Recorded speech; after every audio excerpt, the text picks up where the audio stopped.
Hello friends, welcome to सफलता मंत्र। आज सुबह की क्लास में एक बार फिर से आप सभी लोगों का बहुत बहुत स्वागत करते हैं और आज की क्लास में आपको एक बार फिर से देने वाले हैं करंट अफेयर 2021 के एकदम सिलेक्टेड क्वेश्चंस। आपको लगातार इंपॉर्टेंट क्लासेस दी जा रही हैं आपके सुपर टेट 2021 प्राइमरी और जूनियर की तैयारी के लिए। एकदम सिलेक्टेड सभी क्वेश्चंस को लेकर आ रहे हैं जो 100% आपके एग्जाम में पूछे जाएंगे। तो इन सभी क्वेश्चंस को एक एक करके जरूर समझते रहिएगा, याद करते चलिएगा।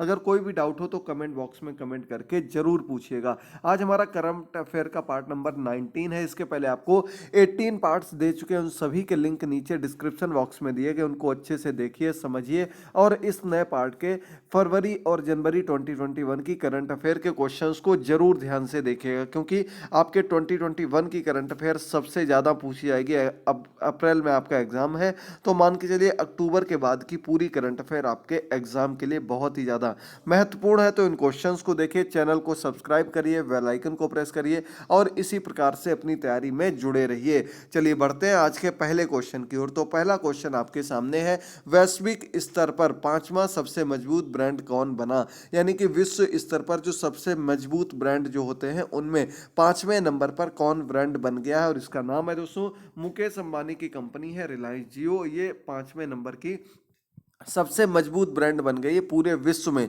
तो ये आपकी जियो कंपनी है जो इंडियन कंपनी है और विश्व में अपना परचम लहरा रही है। क्वेश्चन नंबर सेकंड, एयरटेल ने भारत के किस शहर में 5G रेडी नेटवर्क की घोषणा की है? तो दोस्तों, एयरटेल ने 5G नेटवर्क पर किए परीक्षण और ट्रायल के अंतर्गत पाया कि ये अब यूज करने लायक हो सकता है। तो इसको लेकर उन्होंने हैदराबाद में कौन सा 5G रेडी नेटवर्क की घोषणा कर दी और ऐसा करने वाला देश का पहला नेटवर्क बन गया है। 5G सर्विसेज प्रोवाइड करने वाला देश का पहला नेटवर्क बन गया है एयरटेल नेटवर्क, जो कि हैदराबाद में 5G रेडी सर्विसेज प्रोवाइड करने की घोषणा कर चुका है। अगला क्वेश्चन नंबर थर्ड आपके सामने है, किस राज्य सरकार ने मिशन भागीरथ के नाम से अपना स्वयं का पैक्ड पेयजल लॉन्च किया है? तो दोस्तों, इसके पहले आपको समझना होगा मिशन भागीरथ। भागीरथ का निश्चित तौर पर अगर कोई बात होगी तो पानी से ही रिलेटेड होगी।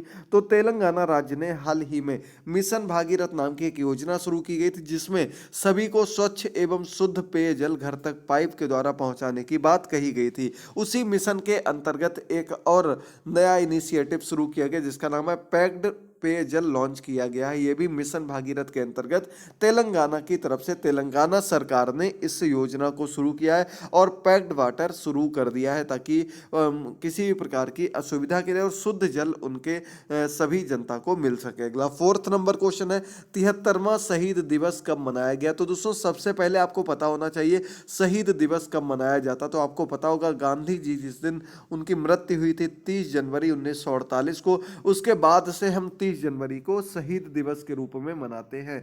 तो ये 30 जनवरी को शहीद दिवस जो मनाए गए 73वां शहीद दिवस था। यानी कि 1948 में उनकी मृत्यु हुई थी और 2021 में ये आपका 73वां शहीद दिवस मनाया गया 30 जनवरी को, याद रखिएगा। बढ़ते हैं अगले क्वेश्चन पर।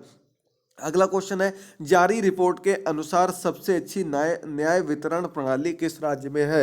यानी कि बात भारत की जा रही है और भारत के अंतर्गत एक इंडेक्स जारी किया गया था हाल ही में कि किस प्रकार की न्याय व्यवस्था है। इसको लेकर सभी राज्यों पर एक चर्चा की गई और उसमें इंडेक्स जारी किया गया। इस इंडेक्स के अंतर्गत जो टॉप पर, जो नंबर 1 पर राज्य रहा उसका नाम है महाराष्ट्र राज्य। इसका नंबर दूसरे पर रहने वाला राज्य था सिक्किम। नंबर 1 पर महाराष्ट्र, नंबर 2 पर सिक्किम, इसके साथ एक राज्य और था। लेकिन सबसे खराब व्यवस्था की बात की जाए, सबसे खराब न्याय प्रणाली की बात की जाए, तो उसमें उत्तर प्रदेश का नाम सबसे ऊपर रहा। जी हाँ दोस्तों, उत्तर प्रदेश सबसे खराब प्रणाली में नंबर 1 पर और सबसे सही व्यवस्था में महाराष्ट्र नंबर 1 पर रहा, जहां पर न्याय प्रणाली सबसे सुदृढ़ मानी गई इस इंडेक्स के अंतर्गत। चलिए आगे बढ़ते हैं 6 नंबर क्वेश्चन पर। बार बार आपको बता रहे हैं, इंडेक्स के क्वेश्चंस को जरूर याद करिएगा, वहां से आपके क्वेश्चन जरूर बनेंगे। चलिए बढ़ते हैं हम लोग अगले क्वेश्चन पर। तो क्वेश्चन है, जारी एशिया प्रशांत व्यक्तिगत स्वास्थ्य सूचकांक में भारत, अपना देश जो भारत है वो कौन से स्थान पर रहा? तो दोस्तों, ये एक सूचकांक जारी किया गया था, एशिया प्रशांत व्यक्तिगत स्वास्थ्य इंडेक्स, जिसमें कि एशिया और प्रशांत महासागर के 11 देशों को शामिल किया गया था। इस इंडेक्स की बात की जाए तो इसमें इंडेक्स में भारत राज्य जो देश जो रहा ये 10वें नंबर पर रहा। जी हाँ दोस्तों, 11 देशों में 10वें नंबर पर भारत देश रहा। यानी कि स्वास्थ्य व्यवस्था के मामले में भारत का यह कंडीशन है आप लोग देख सकते हैं। इसके अलावा जब बात की जाएगी नंबर 1 की, तो नंबर 1 पर इसमें रहने वाला है सिंगापुर, इसके बाद आपका ताइवान है, इसके बाद आपका ऑस्ट्रेलिया। ये सभी देश रहे, लेकिन जो अपना देश रहा वो 10वें नंबर पर रहा एशिया प्रशांत इंडेक्स के अंतर्गत, याद रखिएगा, जिसमें कुल 11 देश शामिल हुए। अगला 7 नंबर क्वेश्चन है, शुभदर्शिनी त्रिपाठी को किस देश में भारत का राजदूत नियुक्त किया गया? तो दोस्तों अभी हाल ही में कजाकिस्तान में शुभदर्शिनी त्रिपाठी को भारत का राजदूत नियुक्त किया गया। याद कर लीजिएगा दोस्तों, कजाकिस्तान में शुभदर्शिनी त्रिपाठी को नया राजदूत नियुक्त किया गया। चलिए आगे बढ़ते हैं। 7 नंबर क्वेश्चन हो चुका है। 8 नंबर क्वेश्चन आपके सामने, समझते रहिएगा। किसने 2021 को भारत फ्रांस पर्यावरण वर्ष के रूप में लॉन्च किया? तो दोस्तों अभी हाल ही में पिछले दिनों लगभग 28 जनवरी के आसपास ये घोषणा की गई कि ये वर्ष भारत फ्रांस पर्यावरण दिवस के वर्ष के रूप में मनाया जाएगा। जावड़ेकर, जो कि भारत के पर्यावरण मंत्री के रूप में जाने जाते हैं, इन्होंने ये घोषणा की। साथ ही साथ फ्रांस की तरफ से भी मिनिस्टर लोग शामिल थे और इसके अंतर्गत ये बात की गई और भारत फ्रांस पर्यावरण वर्ष के रूप में 2021 को मनाने को लेकर संतुष्टि जताई गई। इसके अलावा इस मिशन का, इस वर्ष को मनाने का मेन उद्देश्य है दोनों देश एक दूसरे को वैश्विक तौर पर सहयोग करें, एक दूसरे को आगे बढ़ाने में मदद करें तथा व्यापार व पर्यावरण के क्षेत्र में भी एक दूसरे की मदद करते रहे। इस लिए इस वर्ष को पर्यावरण वर्ष के रूप में मनाने में दोनों देश शामिल हुए। अगला 9 नंबर क्वेश्चन है, किस राज्य के हाई कोर्ट के न्यायाधीश सुनील कुमार अवस्थी ने हाल ही में इस्तीफा दे दिया? तो दोस्तों सुनील कुमार अवस्थी हाई कोर्ट के जज थे।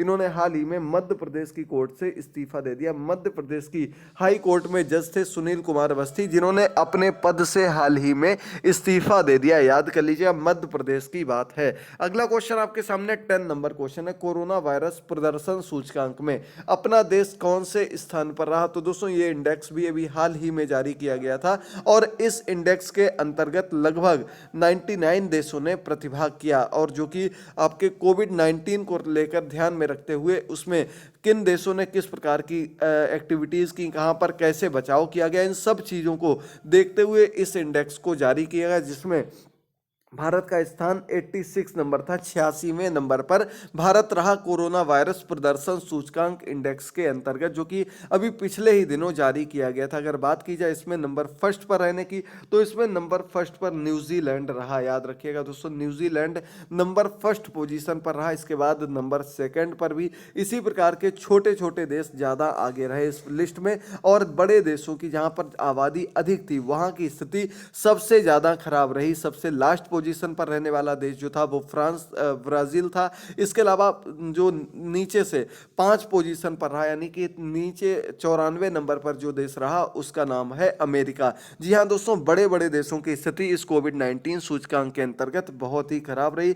इंडिया अपना 86वें स्थान पर रहा। चाइना को इस सूचकांक के अंतर्गत, इस इंडेक्स के अंतर्गत शामिल नहीं किया गया, क्योंकि वहाँ की कोई भी स्थिति पूरी तरह से स्पष्ट नहीं थी। अगला क्वेश्चन है, कर्नाटक का पहला भारतीय ग्रे वुल्फ अभयारण्य कहाँ स्थापित किया गया? तो दोस्तों ग्रे वुल्फ को इंडियन वुल्फ के नाम से भी जाना जाता है, और पहला भारतीय ग्रे वुल्फ अभयारण्य कोप्पल, ये आपका जिला है कर्नाटक में, जहां पर इस अभयारण्य को स्थापित किया गया। याद कर लीजिएगा, कर्नाटक के कोप्पल में। कर्नाटक ही आप लोगों को जरूर याद रखना है। भारतीय ग्रे वुल्फ अभयारण्य कहां पर स्थापित किया गया? तो आपका आंसर हो जाएगा कर्नाटक। इंपॉर्टेंट क्वेश्चन है आपका, यूपी टेट सुपर टेट दोनों में ही इस प्रकार के क्वेश्चन पूछे जा सकते हैं। चलिए आगे बढ़ते हैं हम लोग अगले क्वेश्चन पर। इन सभी क्वेश्चंस और क्लासेस को बहुत ही अच्छे ढंग से देखते रहिए, समझते रहिए। डेली सुबह और शाम को आपको लगातार इंपॉर्टेंट क्लासेस दी जा रही हैं, क्वेश्चंस कवर किए जा रहे हैं। पूरी प्लेलिस्ट बनी हुई है सुपर टेट 2021 की, वहां पर उन सभी क्लासेस को बहुत अच्छे से देखते रहिए। अगला क्वेश्चन, जारी रिपोर्ट के अनुसार 2020 में एफडीआई का सबसे बड़ा प्राप्तकर्ता देश कौन सा रहा? एफडीआई फॉरेन इन्वेस्टमेंट जो होता है आपका, जो दूसरे देश अपने देश में आकर के इन्वेस्ट करते हैं, उसको एफडीआई के रूप में जाना जाता है। और इस एफडीआई के अंतर्गत चाइना जो देश रहा सबसे बड़ा प्राप्तकर्ता देश रहा। 2020 के अंतर्गत इसने सबसे अधिक देशों से एफडीआई प्राप्त की। याद कर लीजिएगा। अगला आपका 13 नंबर क्वेश्चन है, गृह मंत्री अमित शाह ने किस राज्य में आयुष्मान कार्ड योजना शुरू की। तो दोस्तों आयुष्मान भारत योजना पूरे देश में लागू की जा रही, उसी के अंतर्गत एक अन्य योजना थी आयुष्मान काफ योजना। इस योजना को हाल ही में असम सरकार के साथ मिलकर के अमित शाह जी ने वहां पर इस योजना को शुरू करवाया। इंपॉर्टेंट क्वेश्चन है, जरूर याद कर लीजिएगा। भारत सरकार की योजनाओं से भी एक दो क्वेश्चन जरूर देखने को मिलेंगे। अगला आपका 14 नंबर क्वेश्चन है, सुभाष चंद्र बोस आपदा प्रबंधन पुरस्कार 2021 किसने जीता? तो आपको इसके बारे में हमने पहले भी बताया था। आपदा प्रबंधन पुरस्कार के रूप में आपको पिछली वर्ष से ये पुरस्कार दिए जाते हैं और ये 13 जनवरी सुभाष चंद्र बोस जी के जन्म दिवस पर इन पुरस्कारों की घोषणा की जाती। तो इस वर्ष का पुरस्कार जीतने वाले राजेंद्र कुमार भंडारी, जो कि एक प्रकार से आपदा प्रबंधन पर रिसर्च कर रहे हैं, एक प्रकार से आपदा प्रबंधन की पूरी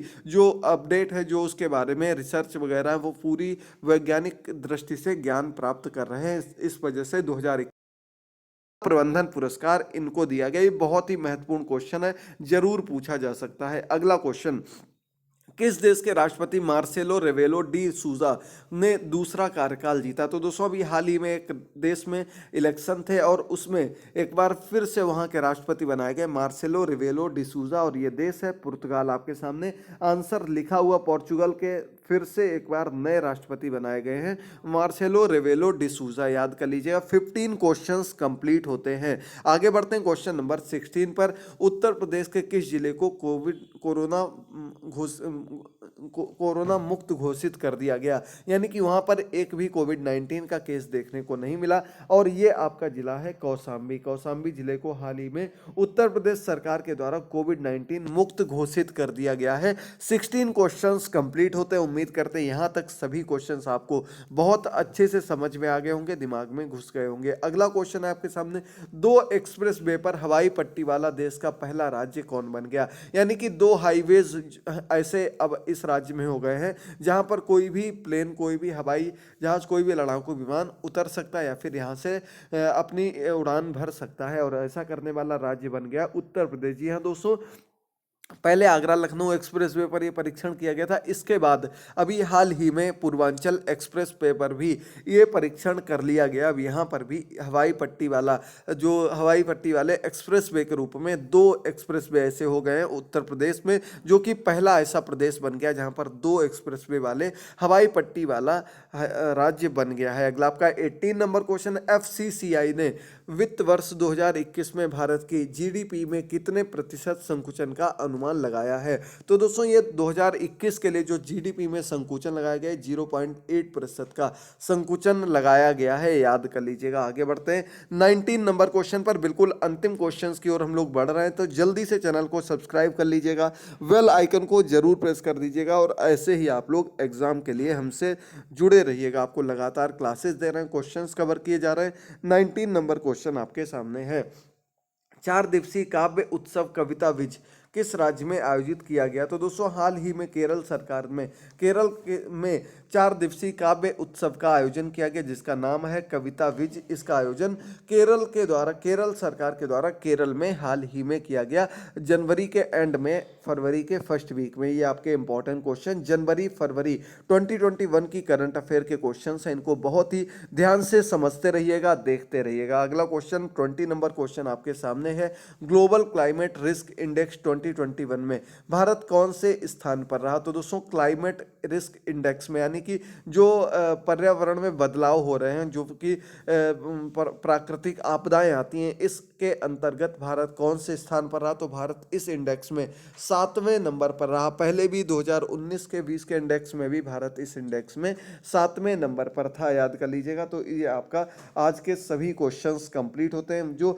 मोस्ट अफेक्टेड कंट्रीज हैं उसकी ये सूची जारी की गई थी, जिसमें भारत 7वें नंबर पर रहा है। इसमें भारत के ऊपर जापान है, बहामास है, जिम्बाब्वे है, मोजाम्बिया है, ये देश कुछ भारत के ऊपर है, जो कि 7वें नंबर पर भारत रहा। तो आज के सभी क्वेश्चंस कंप्लीट होते हैं। उम्मीद करते हैं आपको आज की क्लास पसंद आई होगी, आज के क्वेश्चंस बिल्कुल क्लियर हो गए होंगे।